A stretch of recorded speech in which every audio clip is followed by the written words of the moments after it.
Good morning, welcome to CATEX TV. My name is Frank Fortunato. Today is Tuesday, February 19th, 2013. There was a big diamond heist at the Brussels airport last night. 8 masked gunmen made a hole in a security fence at the Brussels International Airport, drove onto the tarmac, and snatched about $50 million worth of diamonds from the hold of a Swiss-bound airplane without even firing a shot. Apparently, the gang members used 2 black cars. They grabbed the cache of stones and sped off into the darkness. They tried to pass themselves off as police officers, according to a airport spokesperson.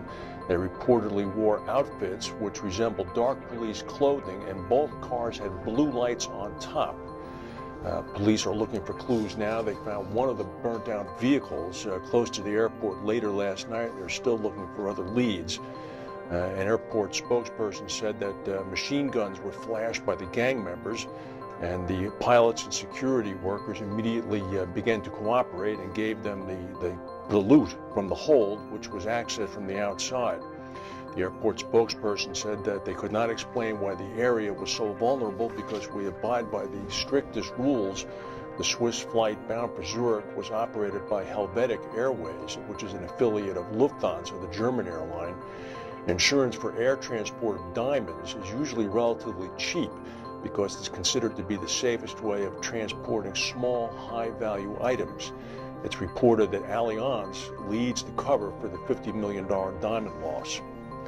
Front page article in today's New York Times says that cyber attacks that stole massive amounts of information from U.S. military contractors, American energy companies, and other key industries in the United States have been traced to the doorstep of a Chinese military unit. The Chinese Foreign Ministry described the reports as groundless. Apparently, the Virginia-based Mandiant Group, which is a security specialist company, has traced some of the most extensive and detailed hacking to a military unit that is in the outskirts of Shanghai. It sits in a drab, white 12-story building run by Unit 61398 of the People's Liberation Army. This unit, according to the report, has systematically stolen hundreds of terabytes of data from at least 141 organizations in the United States. Yesterday, the results of the initial Coast Guard investigation into the Carnival Triumph cruise ship fire were announced. Apparently, it was an oil return line that leaked. It stretched from the ship's number 6 engine to the fuel tank. That eventually spilled enough oil that a combustible incident occurred, causing a fire. So now the Coast Guard is trying to learn more about the crew's response and why the ship remained disabled for so long. Initial reports about the crew said that they did respond appropriately to the fire. Apparently, according to the initial report, quote, they did a very good job. The Bahamas, where the ship is registered or flagged, is leading the investigation with assistance from the Coast Guard and the National Transportation Safety Board. Well, early yesterday morning in Caracas, President Hugo Chavez returned to the country after more than 2 months of cancer treatment in Cuba. The 58-year-old Chavez announced his return in a series of messages yesterday on his Twitter account. There was speculation that Chavez is not well enough to travel, despite wanting to return to his homeland for continued treatment of the disease he's been diagnosed with now for 2 years. There's been absolutely no official word about his condition.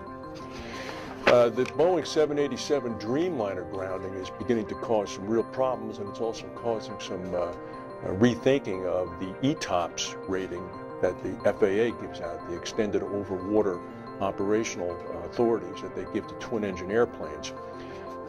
Typically, airplanes with 4 engines or 3 engines were required to fly over the oceans. This began to be relaxed in the late 1970s.